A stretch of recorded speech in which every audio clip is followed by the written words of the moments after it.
नमस्कार दोस्तों, मैं किस्साबाज वाला लेकर आया हूँ विश्व विख्यात लेखकों की कहानियों का गुच्छा। दोस्तों, अगर हमारी कहानी आपको पसंद आए तो इसे लाइक, सब्सक्राइब और शेयर जरूर करें। तो आइए बिना देर किए शुरू करते हैं आज की कहानी। कहानी का शीर्षक है तस्वीर। इसे लिखा है सादत हसन मंटो ने। बच्चे कहाँ गए हैं? मर गए हैं सबके सब।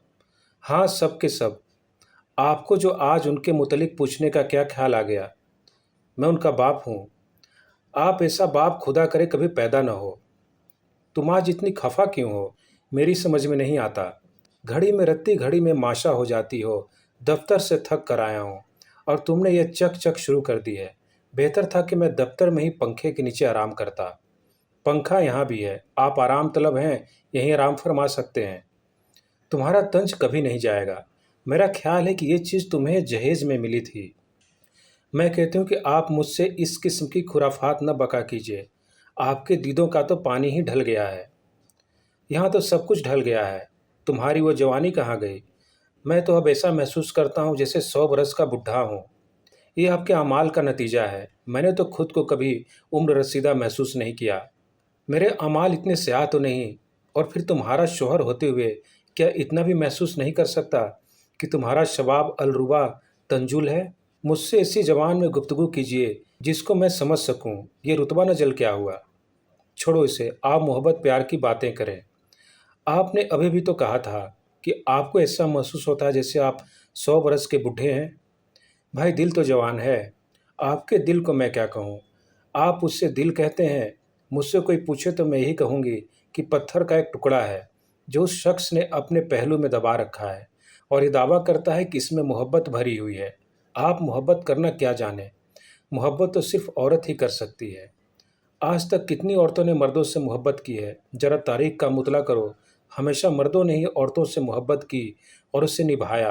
औरतें तो हमेशा बेवफा रही हैं। झूठ। इसका अव्वल झूठ, इसका आखिर झूठ। बेवफाई तो मर्दों ने हमेशा की है। और वो जो इंग्लिस्तान के बादशाह ने एक मामूली औरत के लिए तख्त व ताज छोड़ दिया था, वो क्या झूठी और फर्जी दास्तान है? बस एक मिसाल पेश कर दी और मुझ पर रौब डाल दिया। भाई, तारीख में ऐसी हजारों मिसालें मौजूद हैं। मर्द जब किसी औरत से इश्क करता है तो वो कभी पीछे नहीं हटता। कम वक्त अपनी जान कुर्बान कर देगा मगर अपनी महबूबा को जरा से भी ईर्जा न पहुंचने देगा।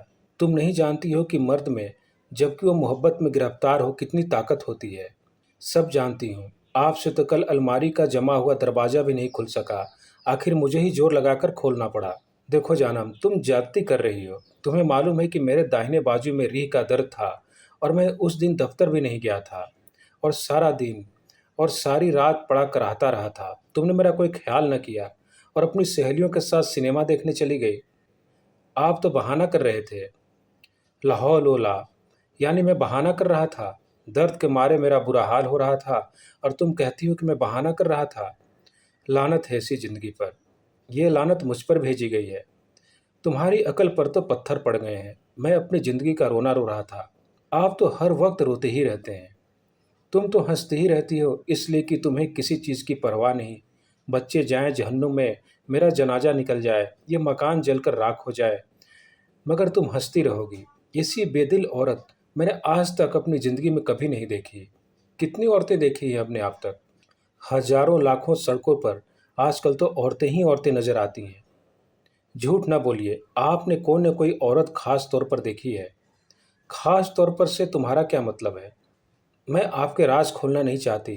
मैं अब चलती हूँ। कहाँ? एक सहेली के यहाँ। उससे अपना दुखड़ा बयान करूँगी, खुद रोऊंगी, उसको भी रुलाऊंगी। इस तरह कुछ जी हल्का हो जाएगा। वो दुखड़ा जो तुम्हें अपनी सहेली से बयान करना है, मुझे ही बता दो। मैं तुम्हारे गम में शरीक होने का वायदा करता हूँ। आपके वायदे कभी इफ़ा हुए हैं? तुम बहुत ज्यादती कर रही हो। मैंने आज तक तुमसे जो भी वादा किया है क्या पूरा नहीं किया? अभी पिछले दिनों तुमने मुझसे कहा कि चाय का एक सीट ला दो। मैंने एक दोस्त से रुपए कर्ज लेकर बहुत उम्दा सीट खरीद कर तुम्हें ला दिया। बड़ा एहसान किया मुझ पर। वो तो दरअसल आप अपने दोस्तों के लिए लाए थे। उसमें से 2 प्याले किसने तोड़े थे? जरा ये तो बताइए। एक प्याला तुम्हारे बड़े लड़के ने तोड़ा, दूसरा तुम्हारी छोटी बच्ची ने। सारा इल्ज़ाम आप हमेशा उन्हीं पर धरते हैं। अच्छा, अब ये बहस बंद हो। मुझे नहा धोआ कर कपड़े पहनना और जूड़ा करना है। देखो, मैंने आज तक कभी सख्त गिरी नहीं की। मैं हमेशा तुम्हारे साथ नरमी से पेश आता रहा हूँ, मगर आज मैं तुम्हें हुक्म देता हूँ कि बाहर नहीं जा सकती। अजी वाह! बड़े आए मुझ पर हुक्म चलाने वाले। आप हैं कौन? इतनी जल्दी भूल गई हो? मैं तुम्हारा खाविंद हूँ। मैं नहीं जानती खाविंद क्या होता है। मैं अपनी मर्जी की मालिक हूँ। मैं बाहर जाऊंगी और जरूर जाऊंगी। देखती हूँ मुझे रोकता कौन है। तुम नहीं जाओगी, बस ये मेरा फैसला है। फैसला अब अदालत ही करेगी। अदालत का यहाँ क्या सवाल पैदा होता है? मेरी समझ में नहीं आता आज तुम कैसी उटपटांग बातें कर रही हो। तुक की बात करो। जाओ नहा लो ताकि तुम्हारा दिमाग किसी हद तक ठंडा हो जाए। आपके साथ रहकर मैं तो सर से पैर तक बर्फ हो चुकी हूँ। कोई औरत अपने खाविंद से खुश नहीं होती, ख्वाह वो बेचारा कितना ही शरीफ क्यों ना हो। इसमें कीड़े डालना उसकी सरिश्त में दाखिल है। मैंने तुम्हारी कई खताएं और गलतियां माफ़ की हैं। मैंने खुदा न खास्ता कौन सी खता की है। पिछले बरस तुमने शलजम की शव देग बड़े ठाठ से पकाने का इरादा, क्या शाम को चूल्हे पर हंडिया पर रखकर तुम ऐसी सोई कि उठकर जब मैं बावर्ची खाने में गया तो देखा कि देगची में सारे शलजम कोयले बने हुए हैं। उनको निकाल कर मैंने अंगीठी सुलगाई और चाय तैयार की। तुम सो रही थी। मैं ये बकवास सुनने के लिए तैयार नहीं, इसलिए कि इसमें झूठ का एक जरा भी नहीं। मैं अक्सर सोचता हूँ कि औरत को सच और हकीकत से क्यों चिढ़ है। मैं अगर कह दूँ कि तुम्हारा बायां गाल तुम्हारे दाएं गाल के मुकाबले में किसी कदर ज़्यादा मोटा है तो शायद तुम मुझे सारी उम्र न बख्शो। मगर ये हकीकत है कि जिसे शायद तुम भी अच्छी तरह महसूस करती हो। देखो, ये पेपर वेट वहीं रख दो। उठा के मेरे सर पर दे मारो तो थाना थनौल हो जाएगा।